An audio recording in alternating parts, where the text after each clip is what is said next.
তো নমস্কার বন্ধুরা, আজকে পেছনে যেটা দেখছেন এটা সেফ এক্সপ্রেস ট্রান্সপোর্টের গাড়ি। তো এই গাড়িতে মেশিনটি আজকে লোড হচ্ছে। আজকে একটি বাতাসা মেশিন লোড হচ্ছে। তো যে মেশিনটি হচ্ছে আজকে দুটো যে একটু হেভি টাইপের মেশিন হচ্ছে, এই মেশিনটি আমাদের যাচ্ছে ছত্তিশগড়।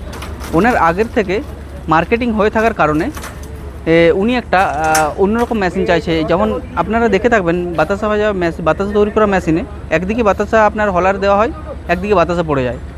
এই ক্ষেত্রে মেশিনে কি হয়েছে, দুটো সাইডেই আপনার হলার লাগানো আছে। একদিকে আপনার মেশিন রেডি হচ্ছে, তো যখন এইদিকে মেশিনটিকে পরিষ্কার করা হচ্ছে তখন একদিকে আরেকদিকে আপনার বাতাসা দেওয়া হচ্ছে। তো দুদিকেই আপনার হলার লাগানো আছে, বাতাসা দুদিকেই পড়বে। তো আমি দেখিয়ে দিচ্ছি পিছনে আপনাদেরকে সব কিছু। তো বাতাসা মেশিনটি কীরকম হয়ে আছে তো দেখুন আপনারা।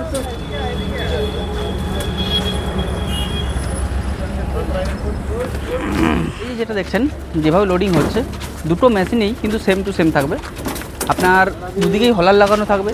ও বাকি পরের যে মেশিনটি যখন ফিটিং হবে তো সেটার ভিডিও আমি আমাদের এই চ্যানেলে আপডেট করে থাকবো। তো আপনারাও চাইলে আমাদের এখান থেকে বাতাসা মেশিন কিনে নিজের ব্যবসা নিজে শুরু করতে পারেন। আপনি যদি আমাদের এই কোম্পানিতে আসতে চান অবশ্যই আমাদের কোম্পানিতে আসতে পারেন। তার জন্য আপনি নিচে আমাদের যোগাযোগ নাম্বারে যোগাযোগ করে আসতে পারেন। বিস্তারিত জানতে আমাদের যেমন রেট, আমাদের ডাইরেক্ট ফ্যাক্টরি থেকে আপনি এই মেশিন পেয়ে যাবেন। তো রেটটা খুবই কমই হবে। তো ওই জন্য আপনাকে একটাই কথা বলবো, আমাদের যোগাযোগ নাম্বারে যোগাযোগ করুন, বিস্তারিত জেনে এই মেশিন অর্ডার করুন। এই মেশিন অর্ডার করলে কাস্টমার বাড়িতে গিয়ে আমাদের কারিগর গিয়ে থেকে আপনাকে সব কিছু শিখিয়ে দেবে, আপনার কোনো সমস্যা হবে না।